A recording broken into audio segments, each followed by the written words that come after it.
Well, look at all those happy, smiling faces. I knew that'd get a smile out of you.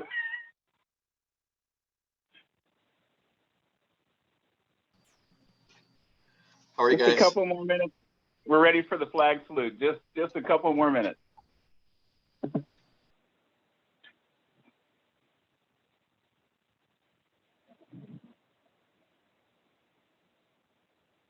So just to let you folks know, we do record our meetings. So we get to see you all again online. I see some smiles. I see some head nods.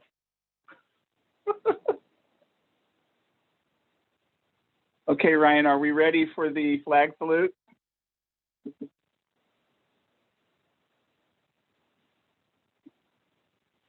I hope.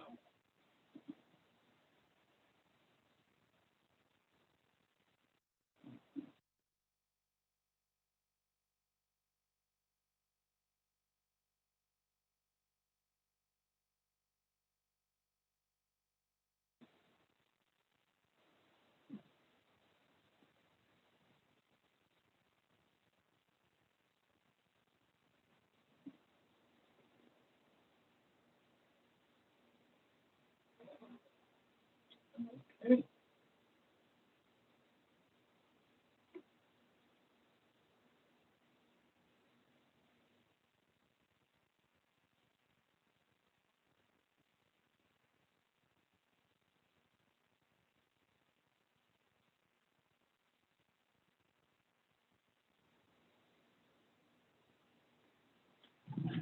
Good evening, everyone.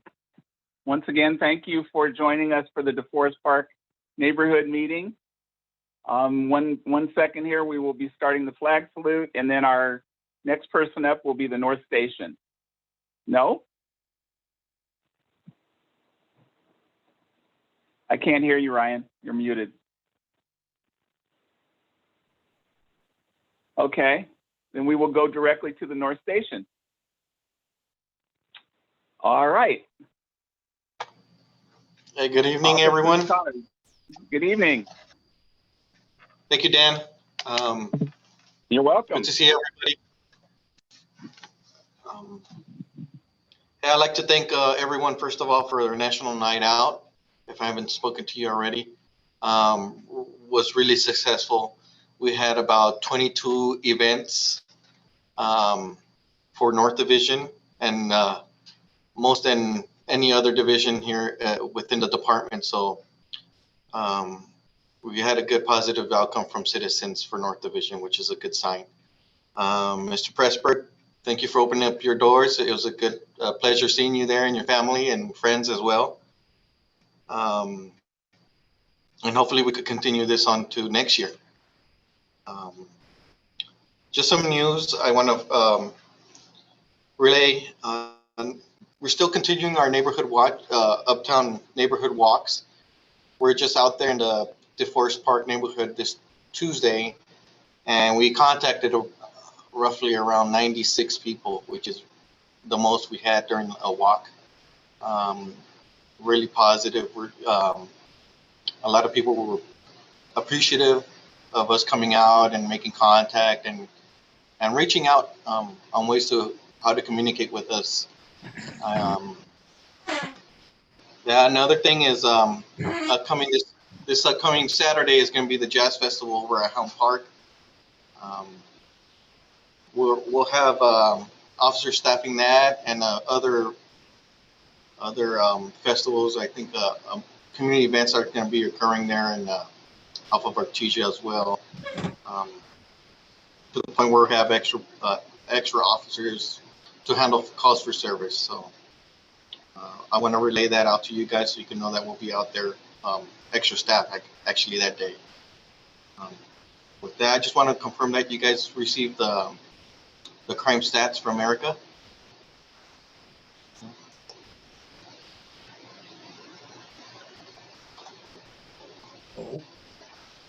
Okay, that would be good. Thank you. Okay. Other than that, that's all I have to update you guys with. Any questions? Thank you for removing the car next to my house that sat there for 10 weeks. That was nice. Finally, 4 tickets later, but I realize it's been rough. So that was very good. I appreciate it. Kind of blocked my gate forever, it seemed like. But the owner already knew it was going to be removed. So everybody was on board. So thank you again. Are there any questions? Any questions? Okay, that's pretty much it. Okay, Jonathan, you're up for the 9th district. All right, everybody. How are you all doing? This is Jonathan, Vice Mayor Rex Richardson's office. My report is fairly short. We are all about the Jazz Festival this coming weekend. Thank you all to everybody who's shared our, and any of our flyers, any of our social media events. Thank you to everybody that's coming out and helping out and participating. I see Conservation Corps here. Thank you for everything that you're doing. Honestly, this would not be the same if you weren't involved. Yeah, so go ahead and just a few other updates. We are also happy about National Night Out. It actually, I believe, and I think, yeah, Officer Mercado left, but actually, I think we had the most stops in the city just based on divisions. So, yeah, I mean, I think it was great to have. I believe we had 10 just in 9th district alone. So it's just good to see that. And then the only other things going on in the DeForest Park neighborhood. We had a conversation with the Villa Park folks, which I believe is still part of the DeForest Park neighborhood, although I know it's, really hard to, reach out to them and get them involved. But yeah, we reached out to them, and it looks like they had a few concerns with just, I guess, the area around them. And then also, I guess it kind of touches on to DeForest Park. So long story short, we're looking to cut up some of the trees in the north part of DeForest Park. Not necessarily cut them down, but just kind of give them a good trim. I believe it's palm trees. So just want to make sure that they're not encroaching onto the Villa Park property. And given that it's also fire season, with it being hot and all, we just want to make sure that we are taking every precaution possible to prevent fires. And then also looking to trim some of the stuff over in the north part of Villa Park, closest to Artesia Boulevard.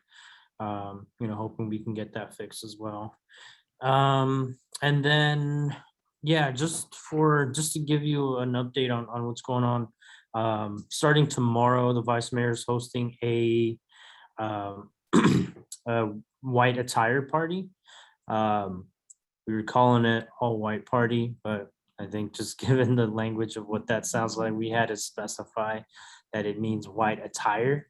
So, we're all white, come on out. We'll be at the Mother Doris Community Center, which is the Houghton Park Community Center. We'll start at 4. It'll be a great 4 hours of a more intimate jazz and a good way to kick off the Jazz Festival. We move on to Saturday morning. We're closing down Artesia from Atlantic to Myrtle, and we're having an open streets demonstration. And then just different activities happening there as well. Healthcare experts are going to be, doing a COVID testing, vaccinations. We're going to have food trucks. We're going to have a kids zone where the YMCA is helping out with, just different activities for the kids. We're bringing out the Venice basketball team. Just do a little cool demonstration on their basketball skills. And then that's going on from 9 to 11:30. I'm sorry, 2:30. But at around 11:30, we're going to go ahead and kick off the Jazz Festival festivities, starting with an unveiling of the the Jazz Festival mural that's located in the Houghton Park bleachers. This is a mural that basically commemorates the last 10 years of the Jazz Festival.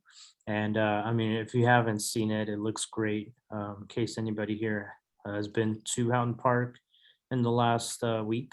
Yeah, it looks amazing. We're happy to unveil it and then just have it be a permanent part of the Houghton Park, art stuff that's there. We also have another mural that we're working on, and this one's on Artesia. So this is the Thrive 9805 mural. You might have seen it if you've driven by Artesia the last week or so. So we're also going to unveil that mural. Basically just highlights the diversity of, the 9th district, and basically just follows along with the Thrive theme that we're trying to put together for those of you who were able to attend our first Thrive 9805 presentation. From there, we'll start off with the Jazz Festival.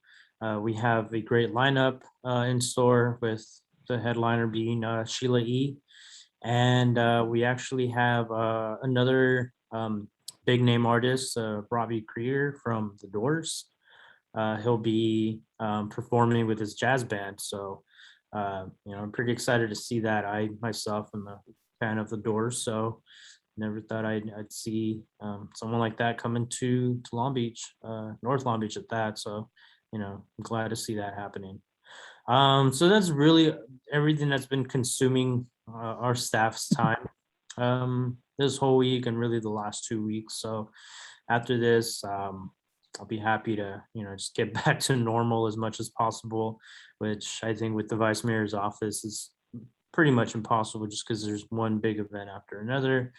We're already getting calls to start preparing for the Veterans Day Parade, and yeah, that's another big event we host. So we'll see how that goes. Hopefully, it's a much smoother planning process.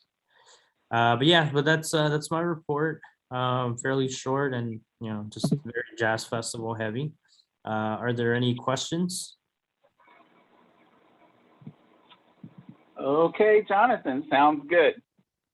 All right. Thank you very much. Sure. David, you ready? Sounds good. Go ahead. Floor is yours. All right, thanks. Just a quick update. I'm David from Conservation Corps Long Beach. Good to be with you all this evening. Just wanted to drop in and beyond saying a quick hello, just give you all a quick update on where we're at. I know we spoke at a recent meeting about the project going on to build the new Environmental Education Community Center at Forest Park, replacing the restroom building there that's at the north end of the park. So we are finalizing our construction contract, basically getting the details squared away, and we are looking forward to starting construction next month. So we're probably about about a month away or so from that, and we're looking forward to getting that started. So we're looking forward to doing a little groundbreaking, a little construction start celebration. Of course, in partnership with the Vice Mayor and the city and the Parks team. So we'll be looking forward to that. And of course, incorporating all of you all and wanting to celebrate this great new development for the community in the park that'll be there to serve the community with our youth and in many other ways for decades to come.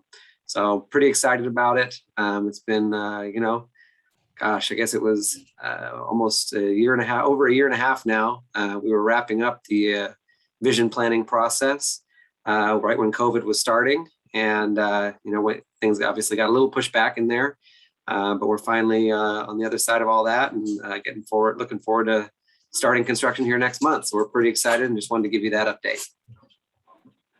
Okay, thank you, David. Do we have any questions? All right, thank you very much. Do we have anyone from the 8th district? Just to make sure. Georgia, would you like to say something before we move on?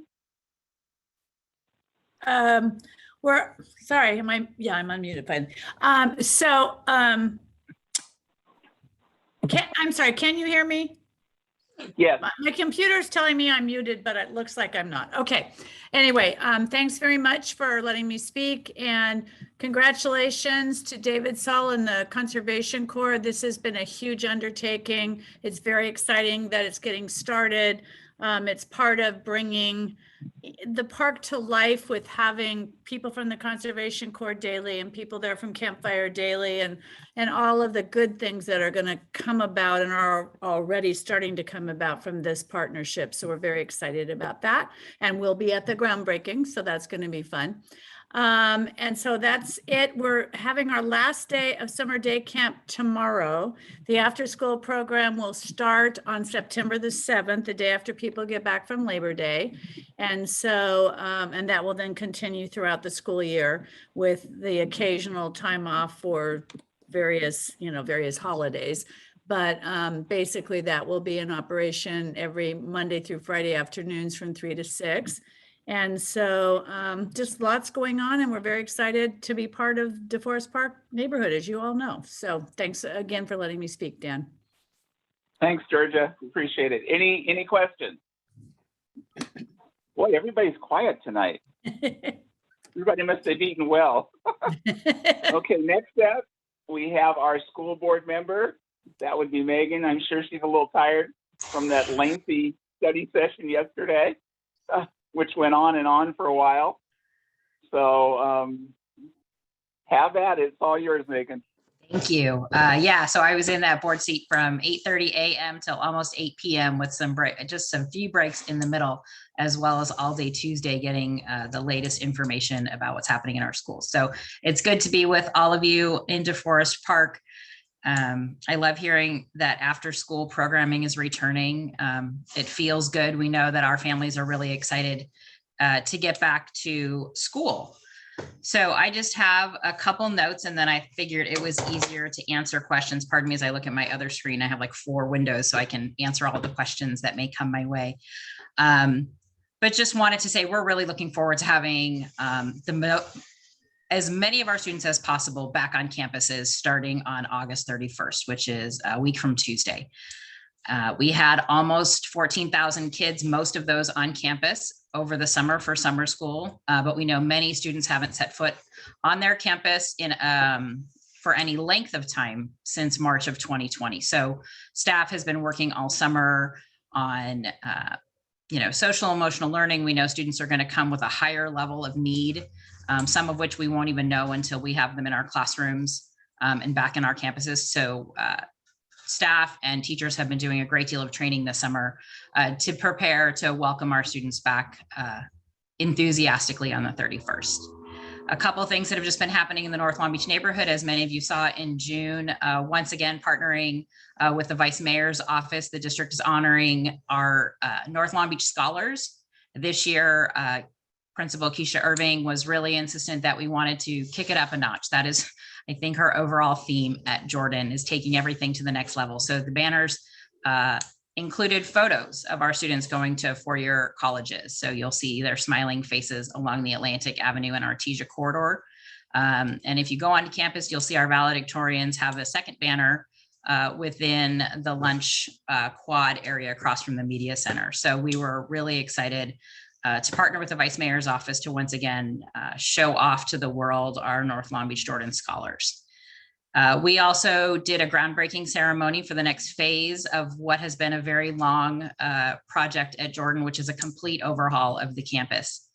It was the first project under our community workforce agreement with the LA Orange County Building Trades, who is committed to working with students and scholarships and getting our students who are interested in the trades a direct pathway upon graduation to many of those skilled trades. So that happened. The Vice Mayor was there. Mayor Garcia joined us as well. So the latest construction you'll see, you'll actually probably see some demo sometime soon along Atlantic Avenue. So between the small gym, or the gym, and the parking lot and the main entrance to the school, there's 2 single-story buildings. One is the administration building, which will stay, is completely renovated. But there's a second one, as well as 3 other single-story buildings on the campus on that side that will be demolished to make space for another classroom building, as well as an enhanced quad area and a covered seating area.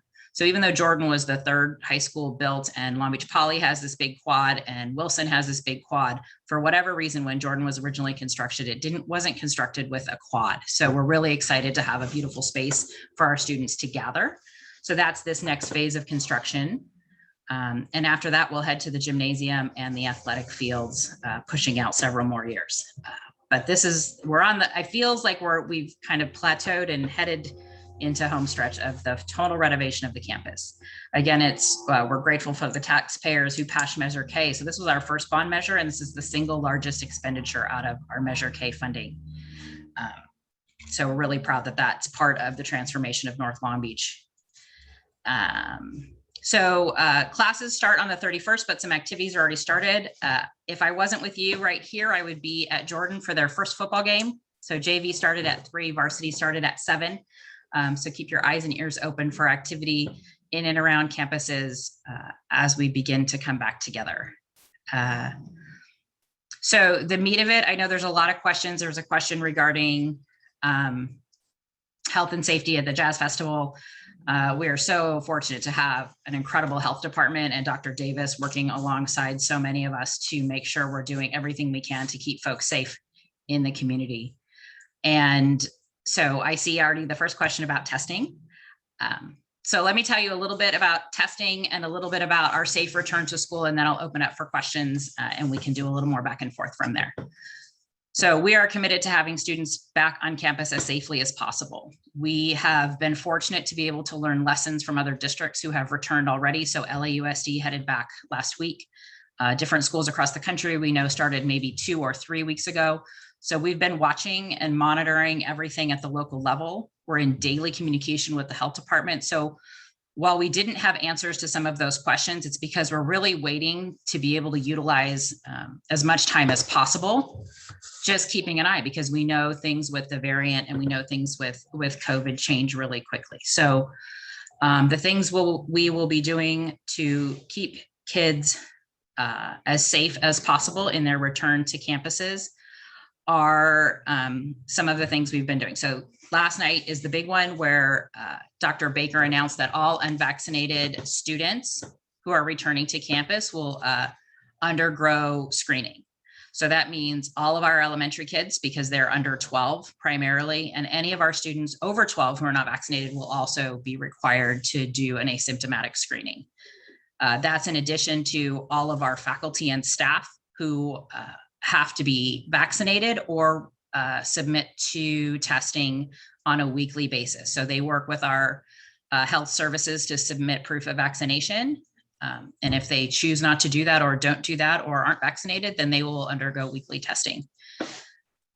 Safety protocols are still in place from when we returned in the spring, which are as distant as possible. Most big and bulky items were taken out of classrooms to make additional space so we can move desks as far apart as possible. We are doing that to the greatest extent that we can.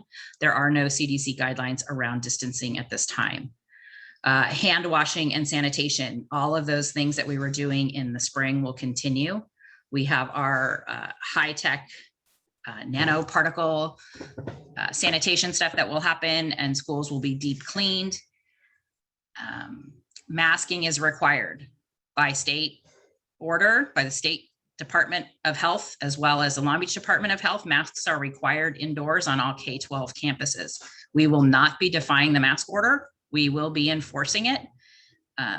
At this time, there is not a requirement for students to mask while they are outside. While students can absolutely choose to be masked outside, it's not required at this point.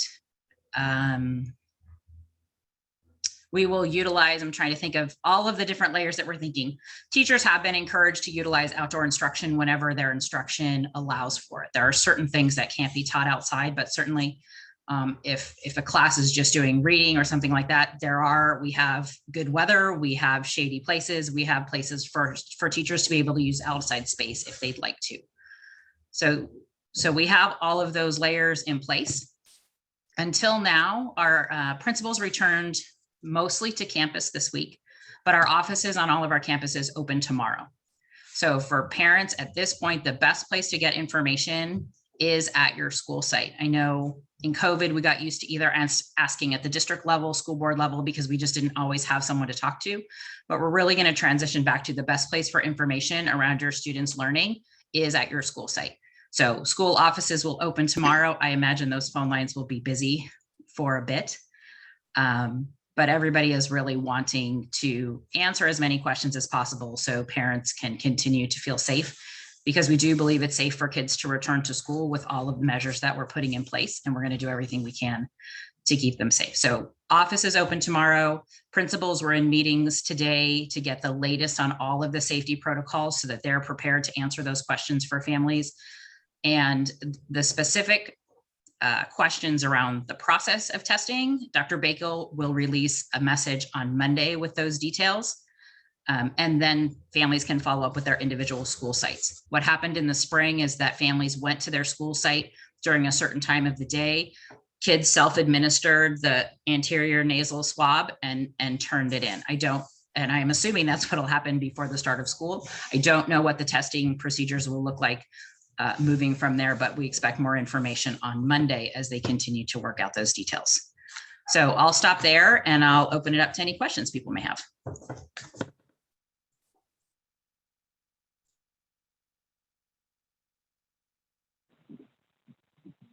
Okay, do we have any questions? Ryan, do we have anybody that's from Facebook or anywhere else? I see one in the chat. So what are the options for parents who would prefer their students to continue to learn from home? So there is an independent study option for students TK, so transitional kindergarten through 12. It does not look the same as what distance learning looked last year. The legislation that allowed for that hybrid type of model of instruction sunsetted on June 30th. And the new legislation, I think it's AB 130, is the outline of what independent study can look like. Because a student can't be enrolled in 2 schools at once, if they choose to do independent study, they will disenroll from the school that they're in and they will enroll in Beach Virtual Academy. Again, that's TK through 12. It is primarily independent study. There's a webinar online that gives a breakdown of what an elementary day would look like and a middle school and a high school day would look like. There is live instruction, but it is limited. So I think at the elementary school level, it might be an hour a day, and the rest is independent study fully supported by parents or caregivers. For students who have disabilities, who may have an IEP or a 504, they need to talk to their school site to see if the independent study program is a good fit for them. And again, office is open tomorrow morning and families can reach out that way. So it is a virtual option that is primarily independent study as dictated by state law, not LBUSD. Everybody had to conform to the same standards, and in-person instruction. There isn't a method that's a little bit of both. Okay, any other questions? It's going to be an awfully short meeting, it looks like. I don't see any other questions. I don't see any in the message box. I will address. I'm looking to see where to raise my hand. I'm on my phone. There I am. I'm Linda. There you go. Hi. I'm Linda Bassett. Sorry. Let me see if I can put the video on. I don't want to be rude. Okay, here I am. All right. Yeah. So thank you for the invite to be here. It's my first time being here. I'm elected to LACDP for AD 63. And so I'm not quite in your district, but I do represent North Long Beach. And I'm also a retired teacher, 25 years with LAUSD, and active in the union also. However, my views stray somewhat from the main bodies that I represent, but I do feel I represent a great majority of people. And my question for Ms. Kerr, Megan Kerr, is, do you think that as leaders, we have a duty, especially being in the education field, leaders in education, to demonstrate what democracy is? And the reason I'm asking you that is because at the moment, these are decrees that are being sent down. You use the word as dictated to, follow the law as dictated. And that's exactly what this law is. I've not seen any discourse gone on in terms of how deadly is this flu to our young children, or COVID, as you'd prefer to call it that. Do you know the answer? First, do you know that? Do you know how deadly it is to our children? I'm happy to answer any questions around school policy and procedure. I am not comfortable answering health questions. And I think Dan and DeForest Park has been really good about having folks from the health department come and have those conversations here. So if you have questions specific to a policy in Long Beach Unified, I'm happy to answer that. It's a general question that, we should know as citizens, especially that we represent.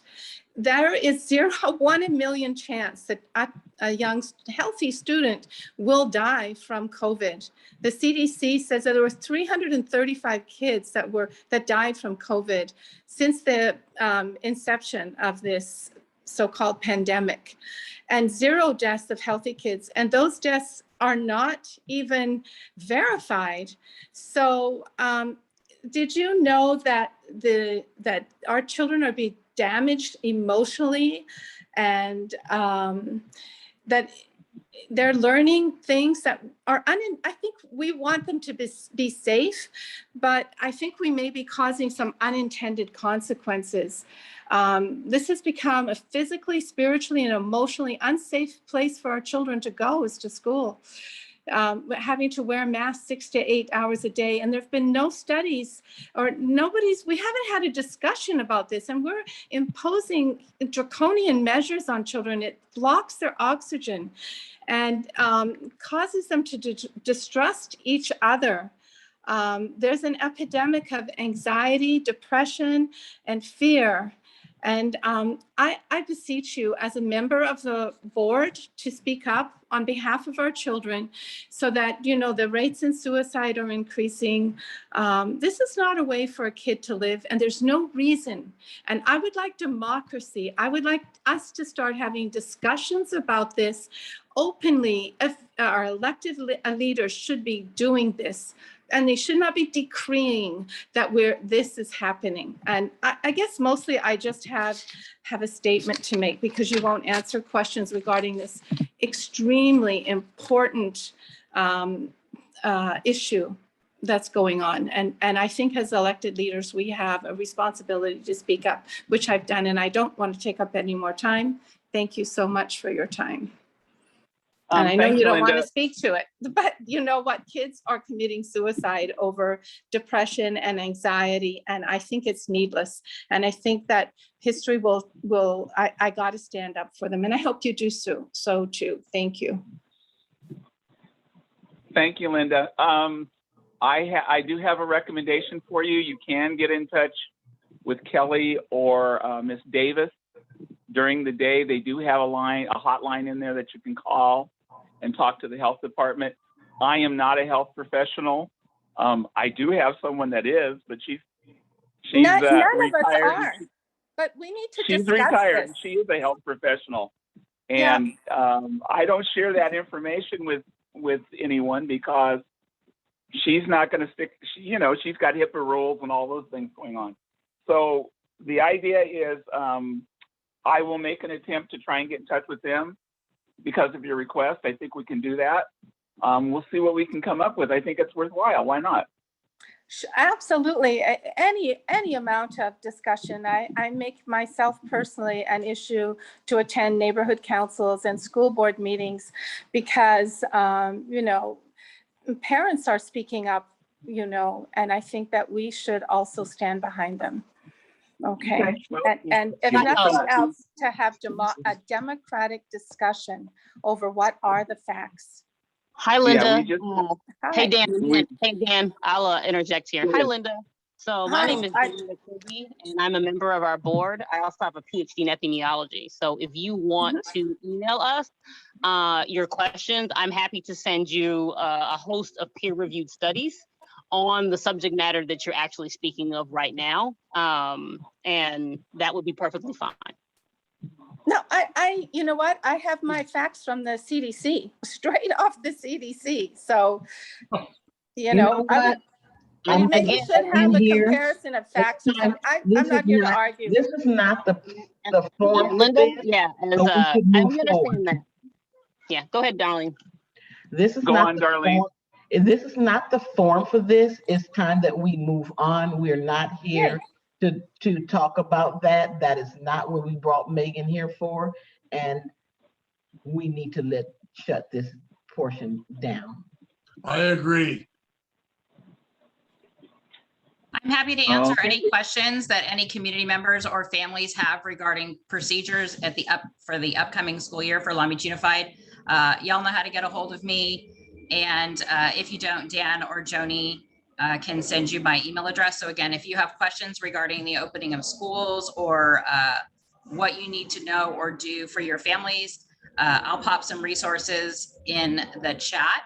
But again, you know how to get a hold of me if you have difficulty reaching school sites to get specific information next week. Otherwise, it's been great to be with you. I see that Miss Irving was calling me. So after I drop some information in the chat, I will get back to Miss Irving and see what's new at Jordan's campus. Okay, thank you.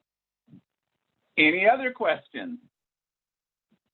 Okay, at this time, we normally have 3 minutes that we dedicate for public comment related to anything that was not an agenda item or related to what we were speaking about on the agenda. Do we have anyone that wishes to address all of us?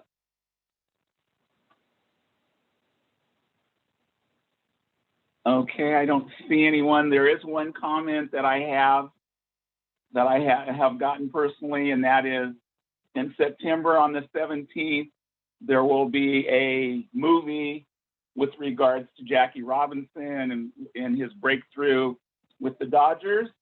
It will be over at the Pressburg Parkway, which is next door to me. And it will be roughly later in the afternoon. Masks are required, and there will be a discussion that follows. Other than that, any other events, anything else going on?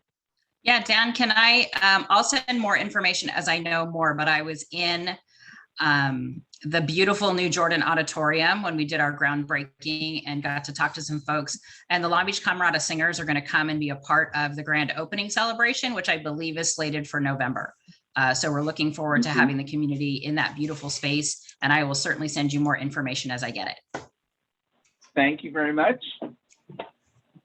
Anything else? I have a question. Go ahead. Yeah, hi, my name is Thomas. I have a question regarding the cars down here at DeForest Park. They're doing those donuts and all of that stuff on a regular basis. And I'm wondering what the police department or anyone's doing about these cars that are flying up and down the street and doing these donuts almost every night. Okay. First off, the person that you probably would need to contact, if you're not calling it, you need to contact 435-6711. That's the non-emergency number. And when you hear it, because I know you can't run out fast enough to catch it. You're just like me. I try and do that all the time. We have caught one or two up here on the other side of South Street. So you can, I would call right away and see if you can get somebody there, because they're gonna go up the curb and flip or do something. That if they're over on DeForest Avenue, which I think you said they're close by there. The next thing is you can always contact the North Station. Erica Marino is the PSA. She's the Public Service Administrator. You can get her information, but I would call the non-emergency number first. Okay, thank you. And I would have the times, the type of vehicles, if you can see them.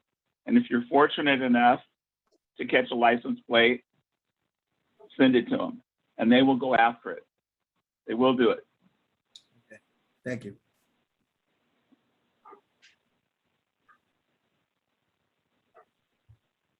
Dan? Okay. Yes, Reese, go ahead. You need the small PA system for September 17th? You know what? I'll have to get in touch with you. I'm not sure yet. Let me advise But if you, we do, I'm available. thank you so much once again for volunteering. We appreciate it. Okay, with that, anything else for the good of the cause? If not, I'm going to ask for a motion to adjourn. So I'll make a moved. motion to adjourn. Reach William. Thank you. Thank you. We are adjourned. Thanks for your time, everybody.